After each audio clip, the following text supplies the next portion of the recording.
This is Community Connections airing on OROMIA11. I am your host, Anna Orr, and today's guest is Bill English, servant leader and activist. He'll be joining us for a very special edition of Community Connections.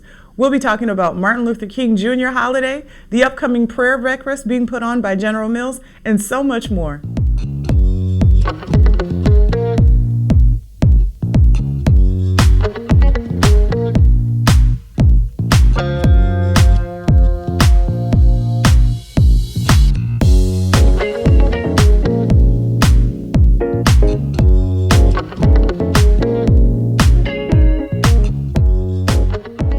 As we begin this Martin Luther King Jr. holiday, I wanted to read a specific excerpt of a speech called Birth of a New Nation from 1957. And I think it speaks very eloquently about the conversation that we're going to have today with our next guest.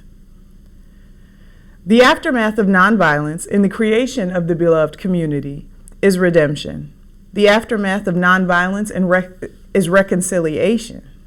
The aftermath of violence is emptiness and bitterness. I think that is very important to continue to focus on as we head into this holiday season. Thank you for joining me, Mr. English. How are you doing this morning? Well, I'm doing pretty well. Better.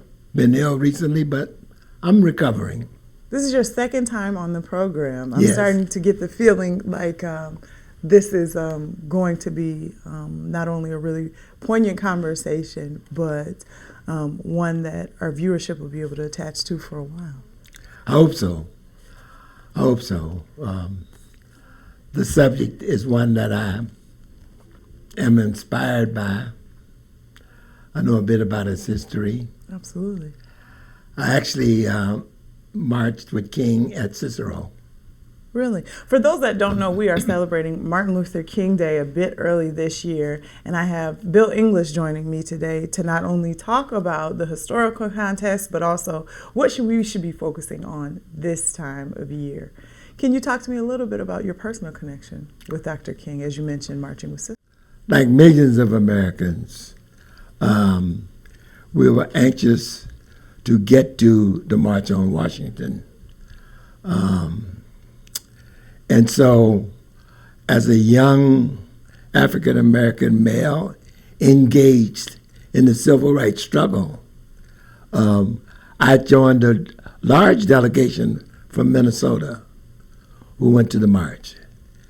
And of course, you left there tremendously inspired, as millions were. And I began to really connect with the struggle from a nonviolent, peaceful protest perspective. Because up to then, quite frankly, I would have been considered a militant. I mean, I was really engaged in organizations like SNCC, Student Nonviolent Coordinating Committee. Of course, I was a student of Malcolm X. And I began to really understand the power of nonviolence and the power that King really began to read history and understand King was influenced considerably by Mahatma Gandhi, by Gandhi, who freed India from colonialism simply by nonviolence and food strikes. And so I thought there's something meaningful about this.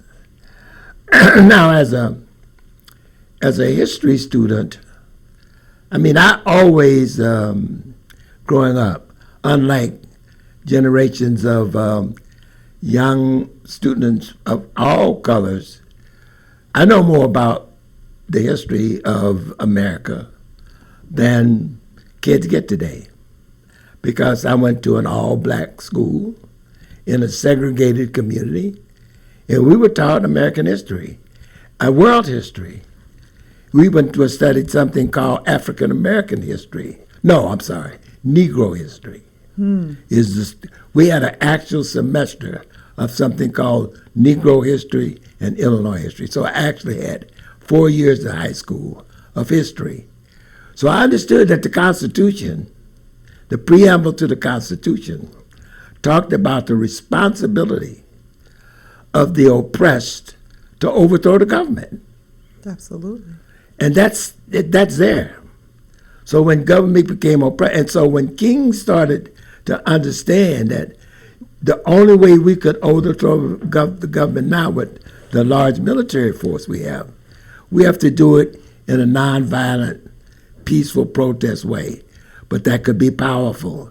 You could, for example, you could use, Malcolm X used an example, and I'll tell you about a meeting that I observed in a minute, that if we just stopped in a city like Chicago or San Francisco or New York or any major city, if black people just drove their cars onto the freeway and stopped and shut the engine off and put the keys in the pocket, it could tie up the whole city for a whole day, two or several. Do it several days.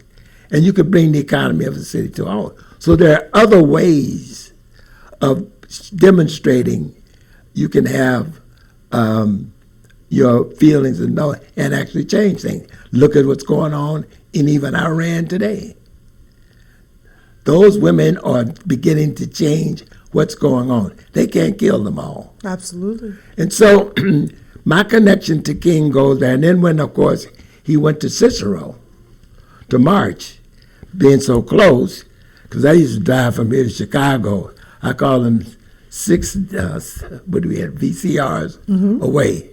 I could jump in my car and play 6 VCRs, and I would be in Chicago, not VCRs, I'm trying to, 8 tracks. Yes, 8 sir. tracks. I'm following you. Yeah, 8 tracks, and I'd be in the loop. So it was easy for me to drive to Chicago to join. And Cicero, if you need to understand, Cicero then was an all-white suburban part of South Side Chicago. It was more southwest than southeast. So the black people were closer to the lake. Cicero was west of the black community, South Inglewood and places like that. Okay. Of South Side of Chicago. And it was all white. And that's where the mayor lived, in Cicero. So there were certain sections you wasn't expecting Chicago to live in those days. And very few, if any, black people lived in Cicero. Now, of course, it's changed. So when he marched, they started throwing rocks and stuff at us. But King was not going to be betrayed. So I got a chance, and of course they had to protect us. So the police, we had police escort, and we went through Cicero. So that was my personal connection with the struggle and began to understand. During that time, what was that experience like for you to not only hear him speak publicly, but to also witness the reaction to said speaking engagement? It was like now I see how ugly racism looks like. Because they were really seriously, they were jeering and trying to throw rocks. The police would stop them, of course. But they were jeering, they were calling us all the names you can imagine. But to see how ugly it could be, but also to see that in spite of their protestation, we were going to march in Cicero and demonstrate that we could do it because we were free people. And so for me, the experience was empowering. Yeah, that's a word I would use. It empowered me to become even a more student, to start addressing my militancy towards a more nonviolent approach than a different approach. Absolutely. And so I got a chance actually at Reverend Walter Fauntroy's church, who was also part of the civil rights movement. Fauntroy was a minister at a church, New Bethel, in D.C., Washington, D.C., well-known preacher. And he was part of King's army of ministers, black ministers. And I went to his church, And I saw Malcolm X, Stokely Carmichael, and King on the same stage in one night. What a time. And then I learned something. I learned that they were not enemies. They just had different approaches. Absolutely. And they had humongous respect for each other. That was empowering. So it didn't mean I didn't have to fight with somebody who was more militant. I could be who I was, which is the student of nonviolence, though I was not absolutely nonviolent. Because I always said, if you put your hands on me, I'm not turning my cheek. Okay. I leave it at that. I'm not turning my cheek. So. And what do you believe was the catalyst that stopped you from going down the path of being so militant to converting over to pacifism? The chance to win. It's all about winning our freedom. And I understood the power. I mean, as a veteran, I understood what they could do. You know, when I saw them fire on white students at Kent State, hello, I understood what America was all about. So I was not going to be able to so I had to lean more towards a more nonviolent approach. And of course, after King was assassinated, and I got really engaged in other things and spent times in D.C. in my work, where I actually went to D.C. and put a manufacturing plant in the middle of the hood, so to speak, in Northwest D.C., where we hired people. Well, I ran into a young activist named Marion Barry, who became mayor, and a young street brother named, it slips me. His name slips me. Forgive me. He wrote a syndicated column for this. His name will come to me in a minute. For the Des Moines Register, syndicated for years, and he was really. But those two stopped the riots in D.C. because they had a group called Pride, and Pride was the young black people, and Marion had a degree from South Carolina State. The other brother was just street educated. He had a PhD in streetology, we called it. Absolutely. Okay. But he was serious. So when the riots started, they didn't want to destroy their town because Washington, D.C. was Chocolate City in those days. So they called James Brown. And James Brown came and had a big, huge concert in D.C. And that's when Black and I'm Proud came out. And James said, you know, we can't, Dr. King would have a fit if he thought we would use this to riot and back when he was a student of nonviolent protest. So it's all right to protest, but we're not going to be burning down our city. We're not going to be doing anything else. And that turned it around. Marion later became mayor of D.C., as we know.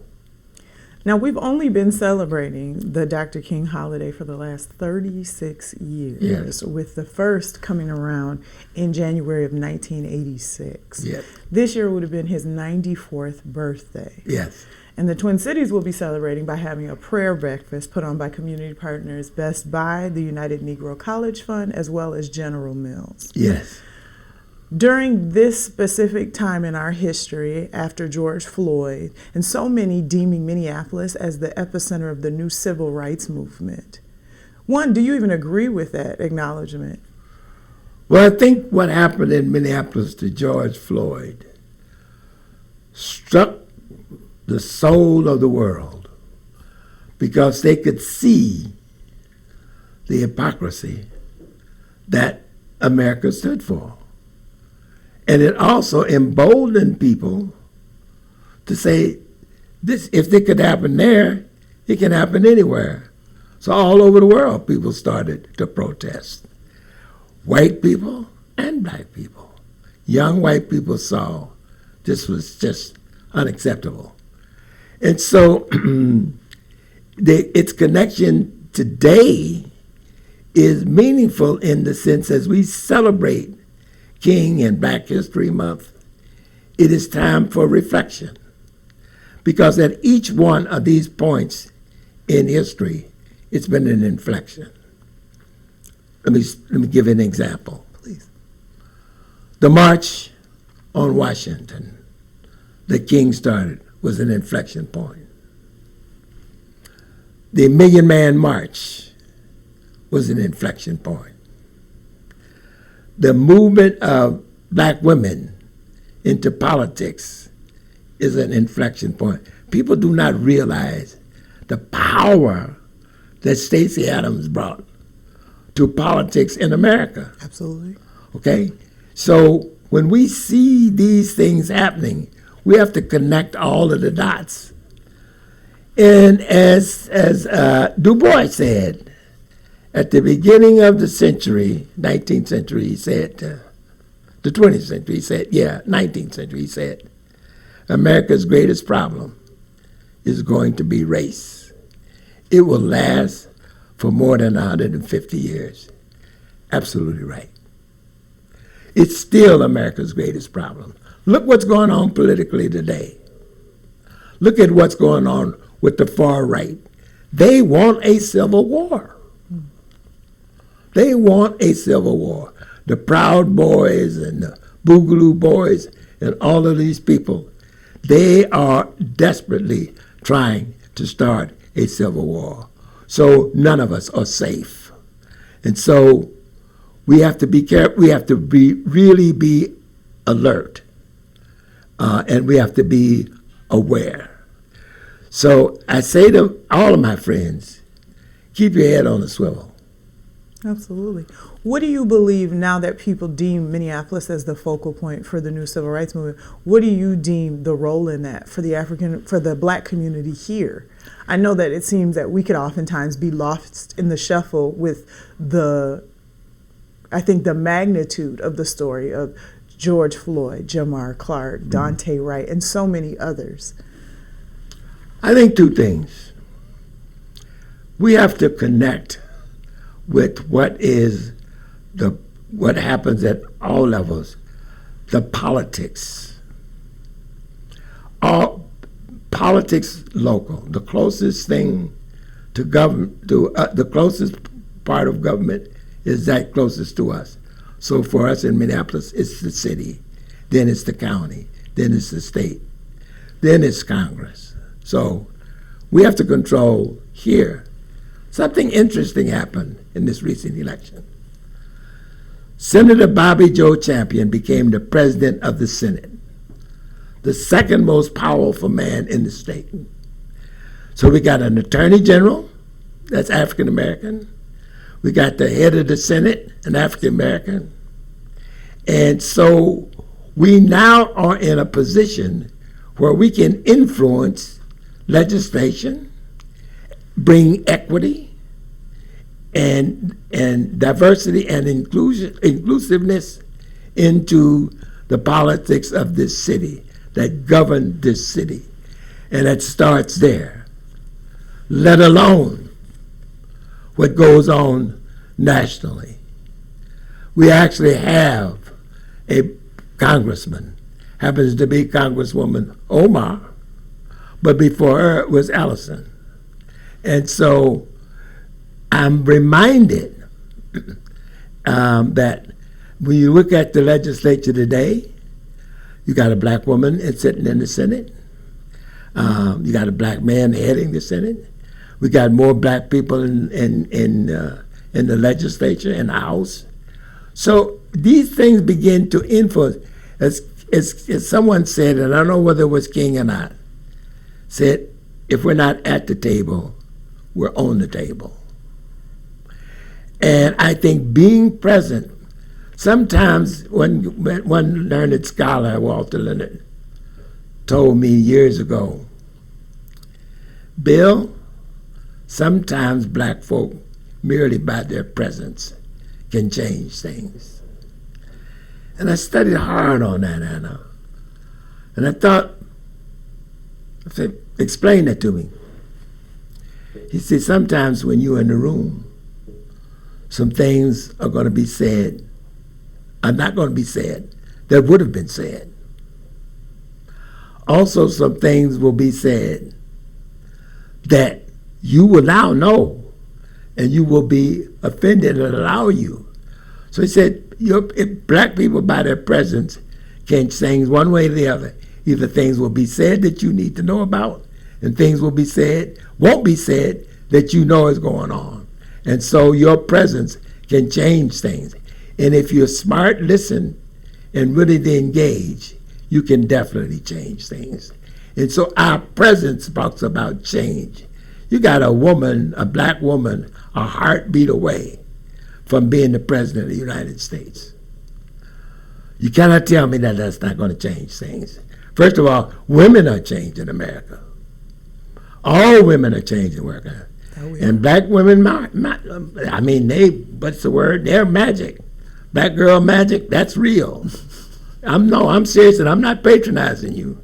I'm simply saying what's the truth. Look at what's happening in America. And so I'm inspired by King's vision. One day when men will be judged, not by the color of their skin, but their character. That's powerful. That is powerful. What would you say should be the focus for us as a community this Martin Luther King Jr. holiday, as we not only reflect on all the things that have happened over the last few years, but where we're headed? This year's prayer breakfast theme is keep it moving. Or move it forward, I believe it's something. Yep. Well, keep it moving it forward. Keep moving forward. Yeah, keep moving forward, yeah. And that's important. We have to, the struggle continues, Anna. And we have to always engage in the struggle. But I'm going to use OROMIA11 as a classic example. Please do. We have to ask ourselves the question, why African immigrants and the African American community are not closely as they should be. I applaud the Oromo people because they have done more outreach than others. Now I'm 55% Nigerian, according to my DNA, and 20% from Benin. That means I'm 70 to 80% African, Nigerian, and West African. Yet, Nigerians come here, they separate themselves from us. The Liberians out in Brooklyn Center, they start their own churches. They don't interact with us. Now, I know that is deliberate. I mean, many of them told us that when they come here, customs tell them, stay away from black Americans. So we are segregating ourselves. Think of the power we have if all of us, I mean, there's more than 35,000 Somali people here. There's probably 20 to 25,000 Ethiopians, if not more. There is not a huge Liberian. We got more Liberians here than any place in the United States. That's true. And a bunch of Nigerians and others, Kenya and other places. So think about if we all came together and work together and not look at each other and not be, we all, brother, I mean, strip off this epidermis, this layer, this skin. We all look alike. Culturally, we're clearly connected. I didn't have to go to Africa to know that drums were part of my culture, because I heard it. I heard it in everything. I didn't know that speak and refrain, which was very much African. So when them slaves were singing in the fields about swing low, sweet chariot, they wanted to get out of there. And they were communicating in their spirituals to each other in ways in which they could communicate. And that was the height of slavery. So we have nothing to prove. So my challenge, as you say, what can we do today? What can we do today? My challenge to all of us is to think more about who we are as people of African descent and merge with the American descendants of slavery and find out how we can work more closely together, how we can interact and build the political strength. Because when they talk about Latina X, and I have nothing against them, Latinx, or the largest minority. Yes, sir. That ain't true. Not in the world, and not in the United States. Because if we merged our African immigrants, our Caribbean immigrants, African Americans, or ADOS people, and our African immigrants, we're talking about a powerful group. And we're talking about able to control our own destiny and really create freedom and a place where all men can act.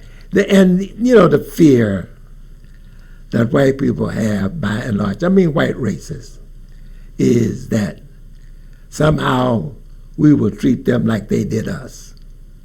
They don't understand the nature of black people across the world.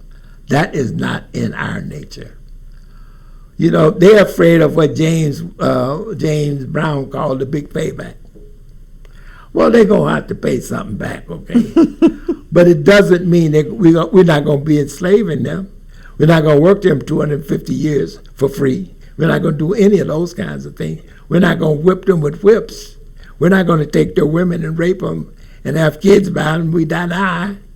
We're not going to do any of those things to them. Vengeance is not our focus. That is not our focus. So you're saying it well. Can you talk to me about how we work to begin fostering more of the beloved community that Dr. King spoke about in many of his speeches? It starts with everyday human interaction. I go back to the customs that was always us. It was not unusual for black people to walk past each other and know them and bow and say hi or hello or how are you. You didn't have to know them. We've gotten away from that. Oh, yeah. We've gotten away from that. It doesn't hurt me to smile when I see another black person. And it says, I acknowledge you. I see you. And when we start seeing each other and meeting each other where we are and valuing our differences, whether that be a Nigerian difference or a Liberian difference well, Liberia actually started by slaves who left America. Okay, that's real. And they owe us. They owe us. And so we have to acknowledge that. And so we need to begin to make sure that on our and then we have to do it structurally. Communities are not developed and culture is not preserved without strong institutions. This is an institution. OROMIA11 is an institution. Let's strengthen it and let's use it to communicate to each other, to understand each other's culture, to value each other's culture. I went to an OROMO event and I saw the beautiful colors and the dress, and I was so proud. I think you were there. Absolutely. I was so proud to see all of that and to understand it.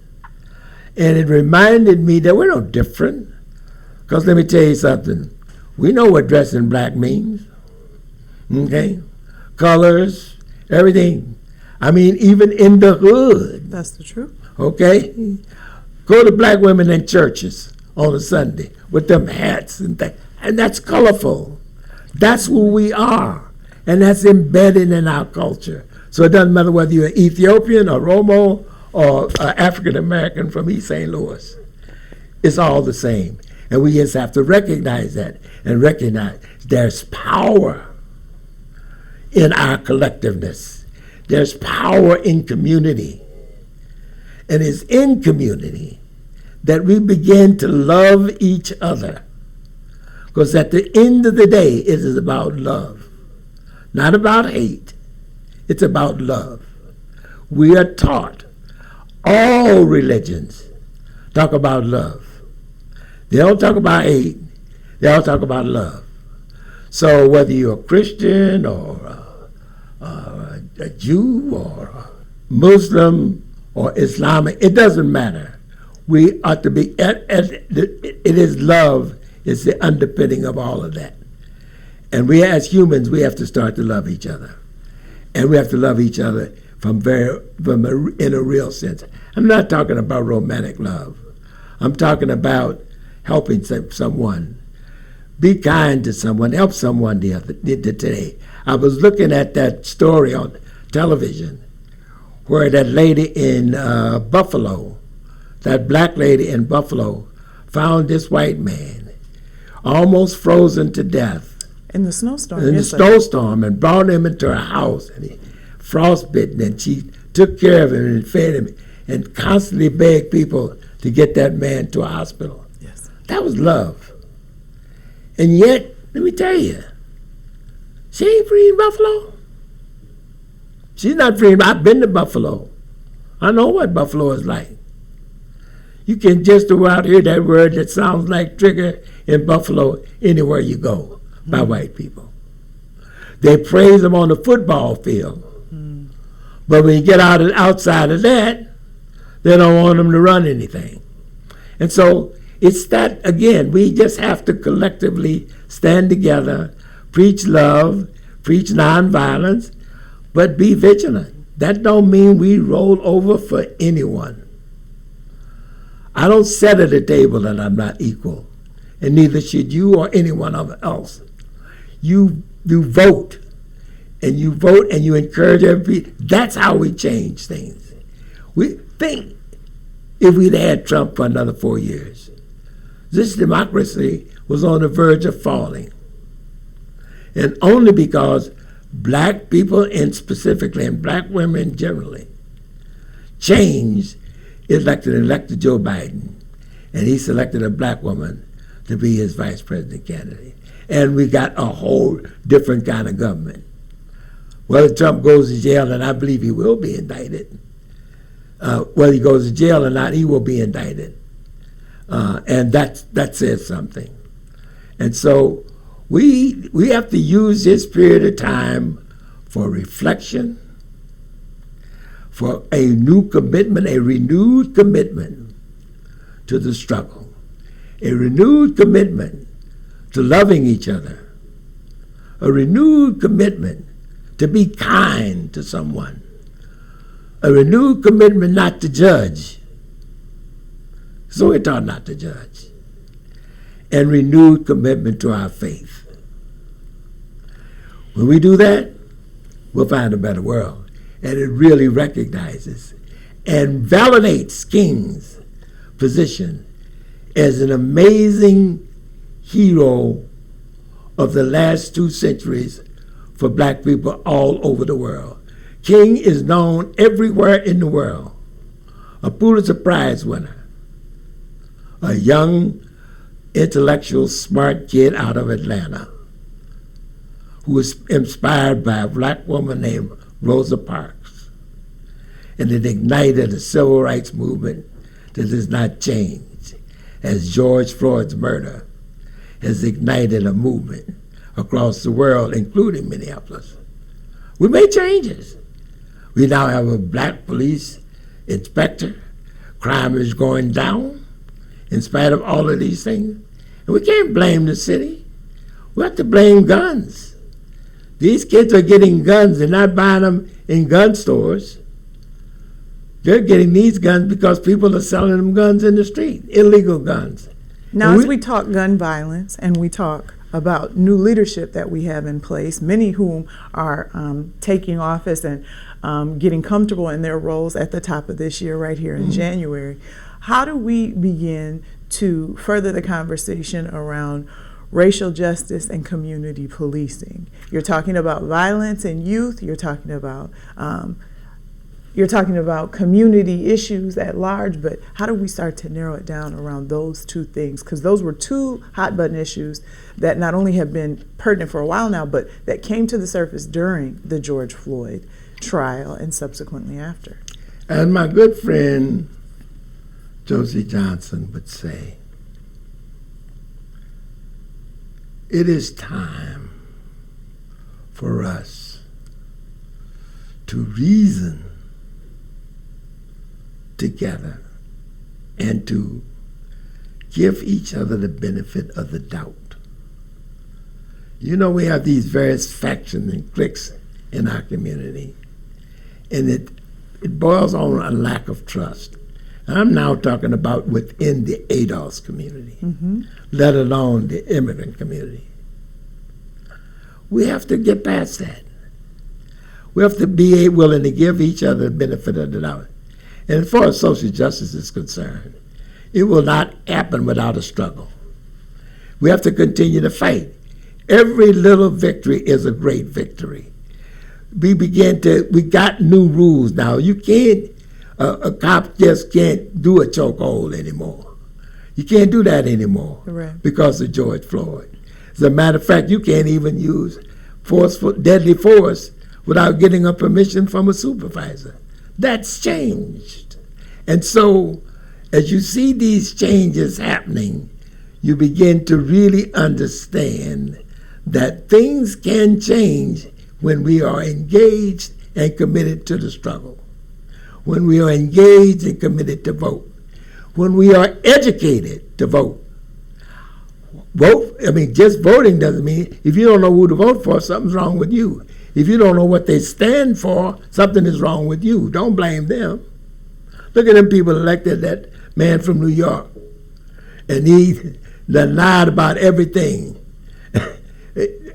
No degree, $55,000 a year, and he loaned $700,000 to his campaign. You're talking about George Santo. Yes, Santo. I'm saying my point simply is, and I use that just as an example of how things, when people fall asleep at the wheel, this is the kind of thing that happens. And that's why engagement is critically important. That's why our involvement and willingness to love each other, and to keep coming back to that word, love is what's going to change the world. There are millions of people who are starving somewhere in this world today, and we have enough to feed everyone. No kid in America should go hungry, but they are. Why aren't we paying attention to that? That's economic and social justice. Maslow's hierarchy of needs starts with their very basic food and homeless. How many people go to Oakland, California, go to and you see hundreds of thousands of homeless people in the richest place in the world. That's wrong. That is wrong. And we have to change that. And the only way we change that is through engagement and following the preamble to the Constitution. Is when government become oppressive, it is time to overthrow the government. And we overthrow the government by registering and vote. Registering and vote, that changes the government. I appreciate that. My final question to you is this. What are some of the ways that we can begin to see equity in housing, healthcare, and education? Some of our basic needs, but ones in which we know that we often see on the ballot consistently, year after year. Well, I'm beginning to see some change. Slow, as most things are, incrementally changing. I see developers. And I need to tell you that we just had a major victory. Something that I've been working on for 5 years, you're aware of. The NJCT recently got through a local developer, Devin George. We just got approval for a $20 million modular housing manufacturing plant right in North Minneapolis. The city's committed money, and the investors that there decommitted money yesterday, thanks to Senator Champion. That's going to be 300 jobs, all starting at $30 an hour. These are not dirty. It's building internally, 365 days a year. You're building housing that can be taken to a site and set up. I mean, the Thor building, as he used to call it, 1256 building, that's modular. And so we can do that, and we create jobs right in North Minneapolis. That was the beginning of the North Job Creation Team, which you know some about from your previous role. And to think that we've done that, over 1,000 living wage jobs have been brought to North Minneapolis. Mr. Tufa, an Oromo, who was just released, and in Addis Ababa. I want the community to know that Sunday morning, New Year's morning, I get a call from his son. He said, Mr. English, they've stopped my dad at the airport, and they've taken him. We don't know where he is. Can you help us? And I thought about it, and I said, yes, I'll do what I can. I said, now the first person we should call is Senator Klobuchar. I said, but Senator Klobuchar right now is not so happy with me. But she is going to respond to Attorney General Ellison. So we're going to start with Ellison and tell him. Ellison will call her. She will call the State Department, and the State Department will reach out to the Ethiopian government. And within 7 hours, that had occurred. And Mr. Tufa was taken to the airport. It was reassured that nothing would happen to him, and he'd be coming home the next day. So I'm simply saying to you, these things that are changing are incrementally slow. So we're going to get economic justice, this plant. I know of another opportunity that's coming up. I can't announce it now. That will bring another 300 jobs by a black scientist with a game-changing nanotechnology right here in Minneapolis, right on the West River Road. Dr. Timothy Giles, a PhD from Stanford, who also was a tight end at Florida A&M and is on the all Florida A&M team. Go Rattlers. Yes. So my point is that we have the opportunity to bring economic justice. And this because of the influence of, number one, UROC being what it was, NJCT, because we fought to get that modular plant there. We fought to get Mr. Tufa to put 65 to 70 jobs, now over 100 jobs at 4640 Lindale. We fought to get that done. So we fought to get Minneapolis Public Schools put into North Minneapolis. Mm-hmm. So those are the things that show us that's the way we create economic, political, and social justice. We have to control our communities. And we control it politically, we control it economically, and we control it socially. We cannot allow no light rail down Broadway. They're going to have to run over thousands of us to do it. And we need to be aware of that. They are not going to destroy our community like they did with 35W and 94 through the Rondo community. They're not doing this with light rail. Running down 55, middle of Golden Valley and everywhere else. To keep communities intact is what you're promoting. Exactly. So that our community is not divided by a railroad, by a light rail and other things. So they ran it down University, so run it down 55. Or Lowry. I don't care, but they'll run it down Broadway, and you're not going to run it down Plymouth. So my sense to it is we have to stand up for things like that. And those are the things that are important that we have to be alerted to, we have to pay attention to, and we have to express ourselves and let people know. This is where we feel, and most important, we have to be in the know. If we don't read a newspaper or pick up, I don't like the 5-minute news bites, but at least you begin to look where you can look further. And quit believing everything you read on social media. Social media is a tool, but it is a tool that makes you ignorant or it can make you smart. Because if you believe everything you read, something is wrong with you. So, and there are people who literally believe everything they read on social media, and that's crazy. They got some crazy people out there writing stuff. So those are the things that make me toss and turn at night, because it says we got to do better. We got to teach better. We got to engage our youth better. We got to meet them where they are. We don't have to judge them. We need to educate them. We don't need to not trust them and be afraid of them. We need to love them. Thank you not only for your servant leadership, but for joining me today and for your continued activism and your belief in sharing information amongst our communities to further our progress. Oh, you're very welcome. And again, I congratulate you and the people who brought OROMIA11 into existence. It's the right thing to do. It's a great thing to happen. And we must get more and more publicity and the community knowledge about how to listen to this channel and how to engage and understand. So that's our next move. And Rome is not built in a day.